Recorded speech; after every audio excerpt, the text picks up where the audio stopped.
15 mois, on avait eu des promesses par rapport à des actions historiques qu'on avait menées sur le département, mais sur toute la France, des promesses qui parlaient de simplification de notre métier, de distorsion de concurrence, de revenus. Et aujourd'hui, on s'aperçoit, on avait un projet de loi du sénateur Duclon qui est passé au Sénat, qui arrive à l'Assemblée, qui est une bonne loi, mais elle a été totalement détricotée en commission au Parlement. Et aujourd'hui, on est très inquiet. Quelque chose qui devait nous faciliter la vie, on voit qu'elle va totalement contre nos exploitations, contre le monde agricole. Donc on est là pour faire comprendre aux députés qu'on a besoin d'eux et que cette loi, il faut la prendre telle qu'elle a été proposée à l'origine. Donc vous avez entendu les manœuvres habituelles comme chaque année. Je vous explique comment ça se passe. Chaque année, ils prennent des thèmes d'actualité qui montent dans les médias pour faire diversion. Alors c'est l'agribashing, c'est l'Union européenne, c'est les normes. Aujourd'hui, c'est les, les néocotinoïdes, cotinoïdes ou alors les certaines substances, molécules qui sont interdites. Alors, tout ça, c'est pour faire diversion. L'enjeu n'est pas là parce que, comme vous le savez, vous allez voir la personne que je vais faire intervenir derrière moi, ce qui va dire, on était des millions d'agriculteurs après la guerre. Vous pensez bien que le débat ne se résume pas aux produits phytosanitaires. Et attention aux produits phytosanitaires. Je rappelle que dans nos nombreuses productions, on a les mêmes produits phytosanitaires que d'autres pays. D'accord? Sur beaucoup de productions. Et que ça n'a rien à voir avec les produits phytosanitaires. Après qu'il y ait des réglementations différentes d'un pays à l'autre, bien entendu que c'est pas normal. Bien entendu qu'il faut une harmonisation. Mais après, combien on a dépensé d'argent pour rester dans ce système phytosanitaire et combien on a investi d'argent pour faire des recherches pour en sortir. Parce que j'ai entendu de nombreux députés s'exprimer. Pas d'annulation sans solution. Il a raison. Mais pour qu'il y ait des solutions, il faut investir dans la recherche pour sortir de ce modèle. Combien de milliards, messieurs, avez-vous investi depuis les années 60 pour sortir ou diminuer l'impact des phytosanitaires qui, je rappelle, ont un impact considérable sur la santé. Puisqu'on a enterré des collègues, nous, suite à des cancers. La vie des hommes ne compterait pas. Ce modèle-là est rendu au bout. Il est à bout de course. Et la FNSEA défend bec et ongle ce modèle-là, puisqu'aujourd'hui, n'ayant pas de rentabilité, on nous sort des études où un viticulteur faudrait qu'il s'occupe de 100 hectares de vignes. 100 hectares de vignes, avec des phytosanitaires et de la mécanisation, pour livrer le vin à la coopérative. Toujours produire plus, parce que le sens de ce projet de loi, sénateur Duplon, FNSEA, c'est de continuer, les gars, réfléchissez bien, c'est de continuer à concentrer la production sur de moins en moins d'agriculteurs. C'est de descendre à 150 000 fermes en France, avec plus de production sur chaque tête de pipe, sur chaque personne. Donc pour ça, ils sont prêts à tout. Ils sont prêts à financer la mécanisation comme ils le font. Je vous rappelle que chaque Français contribue à hauteur de 2200 euros le salaire médian pour financer le modèle agricole. Et encore, j'ai pas compté tout là-dedans. Et l'impact sur la santé, c'est environ 1300 euros par contribuable français. Voilà ce que coûte le modèle agricole.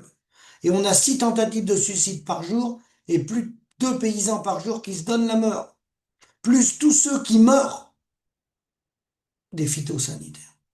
Et il ne faudrait pas remettre en cause le système. Bien sûr qu'on ne peut pas arrêter du jour au lendemain s'il n'y a pas de solution. Mais les solutions, il y a longtemps qu'on les a trouvées. Simplement, on ne veut pas les mettre en application. Parce que le système actuel rapporte à l'agro-industrie. Ils vendent des engrais chimiques, ils vendent des phytos, ils font augmenter les rendements, ils ont sélectionné les variétés pour produire plus, pour les rendre malades, et ensuite ils viennent vous trouver pour soigner la plante. Parce qu'on l'a rendu malade avant. Y a-t-il besoin de tout ça pour nourrir le monde? La réponse c'est non. Si le problème, il se résume aux phytosanitaires, expliquez-moi pourquoi il y a plus d'1,5 million hectares en friche en France. Ça n'a rien à voir avec les produits phytosanitaires. Expliquez-moi pourquoi on peut plus amortir un bâtiment neuf en lapin, en porc, en mouton, en vache laitière, en viande bovine. Ce n'est pas lié aux phytosanitaires, car il y a un tas de production qu'on conduit comme nos compétiteurs en Europe et dans le monde. Je pense notamment au système très herbagé, au système soit bio, soit semi-intensif ou autonome. C'est pas les phytosanitaires. La crise de la betterave, c'est l'arrêt des quotas de la betterave qui a détruit la filière betterave, la non-gestion des volumes. Et puis dans ce domaine-là, est-ce qu'il faut toujours qu'on monte de plus en plus dans les phytosanitaires pour protéger nos plantes au risque que d'atteindre la population et de développer de plus en plus de cancers? C'est ça le projet demain de la société au nom de l'agrobusiness. Rester dans ce modèle-là. On n'a pas d'autre possibilité que de rester dans ce modèle-là. On ne peut pas prendre un virage en diminuant les doses fortement et en trouvant des alternatives qui existent. Mais ça suppose des rotations, ça suppose moins intensifier l'agriculture, ça suppose un céréalier qui a 300 hectares, ben bien sûr, qui condamne peut-être un tiers de sa surface avec des luzernes ou autres pour faire une rotation, c'est ça ce que ça suppose. La rotation des cultures, comme c'était du temps de nos parents. Et là, on va les diminuer, les phytosanitaires. Et là, on va s'en passer progressivement. Mais il n'y a pas la volonté de s'en passer. La politique de la FNSEA, c'est toujours de concentrer les outils, de vous faire produire plus. C'est facile à démontrer ce que je vous dis. Vous regardez l'évolution dans toutes les productions. Ils n'ont qu'une idée, c'est vous faire produire plus pour ramener du minerai, pour eux, pour l'agroalimentaire, pour faire tourner l'agro-industrie, pour surtout conserver leur marge, conserver tous les intermédiaires, conserver le secteur tertiaire, tout l'administratif, et puis bah, monter à, je vous dis, il y a des projets à 100 hectares pour un viticulteur, comme il y a des projets à plus d'1 million de litres de lait pour un agriculteur qui fait de la production laitière, par personne, j'ai bien dit. Hein. Idem en viande bovine, on voit des projets d'intégration où ils mettent 600 animaux à l'engraissement en intégration pour une seule personne. Hein. Idem en truie. Hein. En mouton, ils parlent de 600 mères. 600 mères. Mais ils vont le faire le boulot. Ils viennent le faire le boulot. Donc attention aux manœuvres. Le cœur du sujet, ce n'est pas celui-là. Je vous fais intervenir une personne qui a un très grand franc-parler et je vous reprends derrière. On peut citer les paysans. Quand j'étais gosse, moi j'étais tout petit. Et c'était la guerre qui était finie, je suis né en 48, et je sais que pour becqueter, c'était pas facile. Qui s'est mis au boulot pour amener à manger? Ça venait pas de l'étranger, ça venait pas de Chine, c'était les paysans qui charbonnaient. Ils étaient combien? 2 millions, 2 millions et demi? Ils sont combien? 300, 400 000? Il y en a qui se pendent tous les jours. Ça choque quelqu'un, ça? Moi, je veux dire que la situation de la société dans laquelle on est, c'est les gens de ma génération qui sont responsables. Alors, il y avait ceux qui balançaient des pavés sur la gueule des flics, puis il y a ceux qui défilaient aux Champs-Élysées avec un drapeau bleu, blanc, rouge, mais peu importe. Le résultat, il est où? Cette génération qu'on dit, c'est les retraités qui votent pour Macron. Pas du tout. Moi, je vote pas pour Macron. Je peux pas l'encadrer. Mais il est le président, il faut le respecter. Mais on a le droit de dire qu'on n'est pas d'accord. Mais Oui, donc vous avez vu la réaction de Daniel Guichard. Donc, comme il l'a dit, plusieurs millions de paysans. Vous pensez que c'est lié honnêtement à toutes les manœuvres faites depuis les années d'après-guerre par la FNSEA? Pas un mot du revenu. Vous n'avez pas remarqué qu'il n'y avait pas un mot sur le revenu?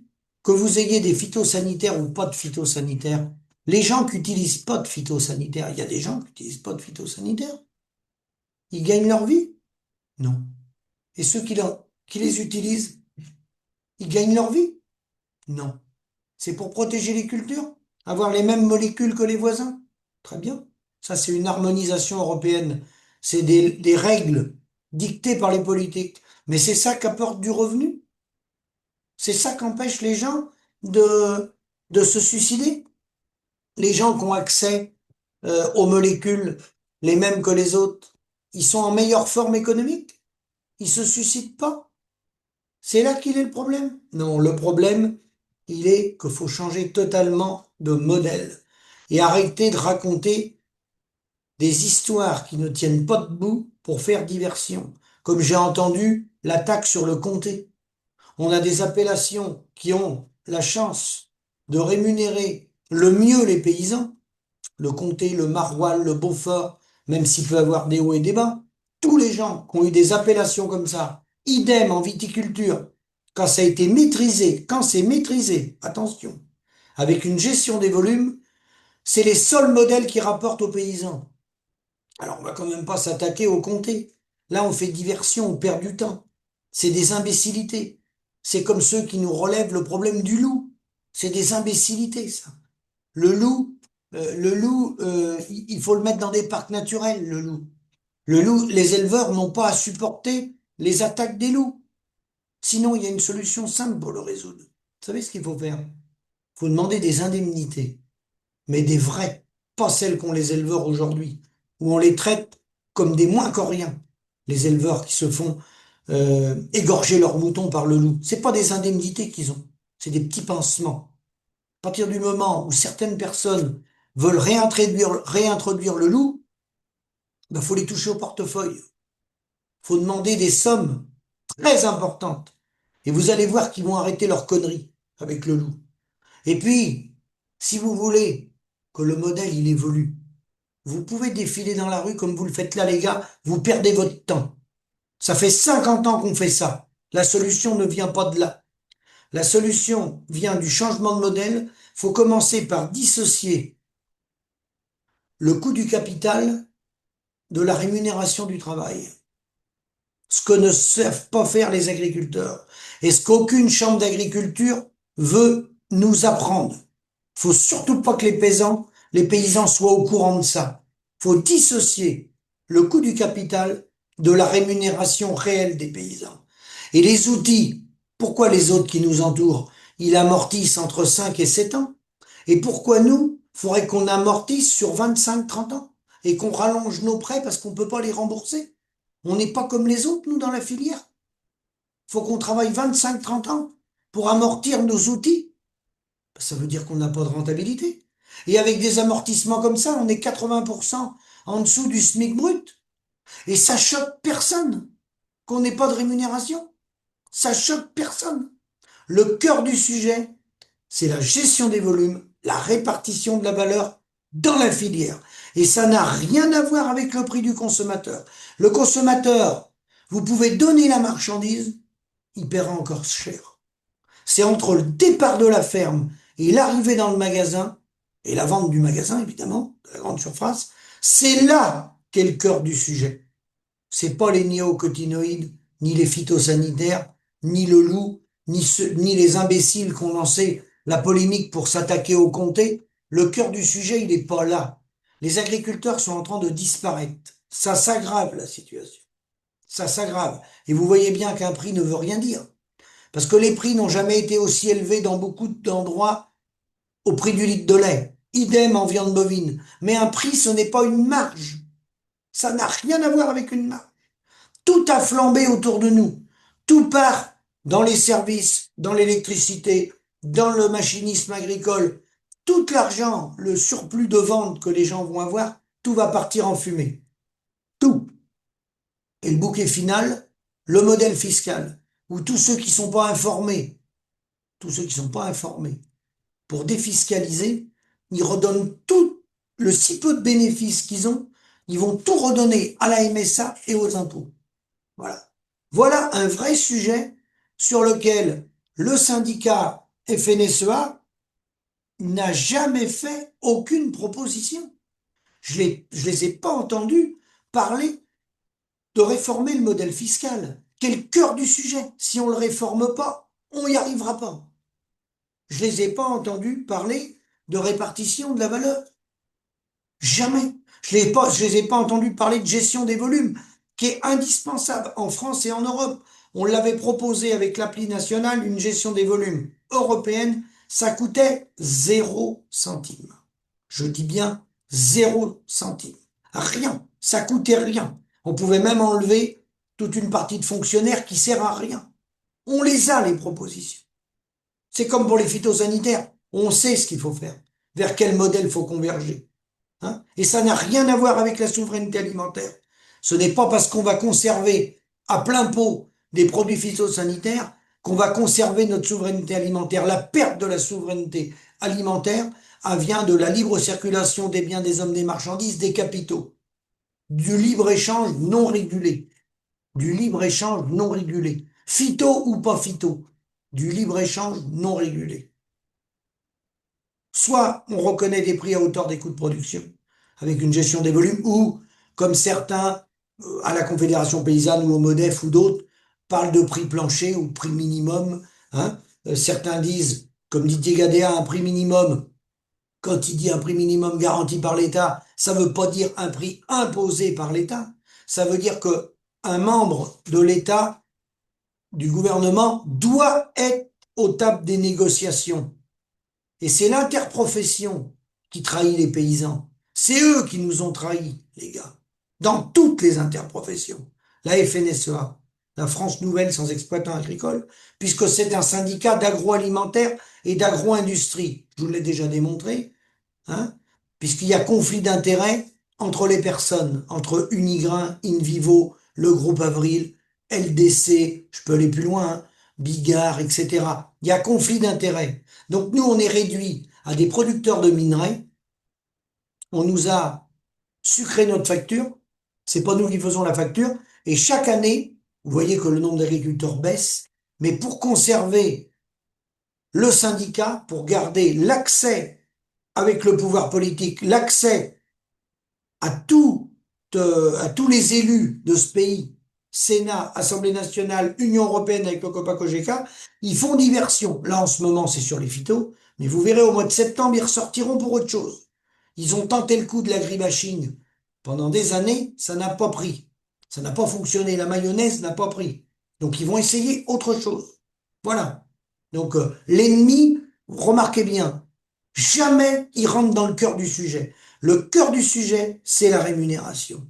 Qui nous donne leur rémunération? Ces responsables. Qui nous disent, avec des lapins, avec des vaches laitières, avec des vaches allaitantes, avec amortissement, qui nous explique combien ils se sont prélevés depuis leur date d'installation, phyto ou pas phyto, parce qu'on peut comparer les comptabilités. Moi, j'ai des gens qui n'utilisent pas de phyto.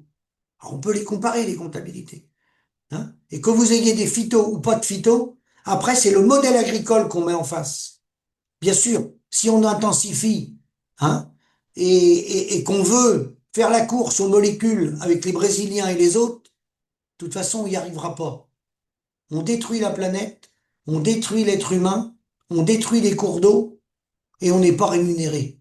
Donc, soit on continue dans ce modèle imbécile, à celui qui produira le plus à l'hectare, hein, au détriment de la santé des hommes, de notre propre santé à nous, les paysans, et tout ça, je vous le rappelle, sans revenu.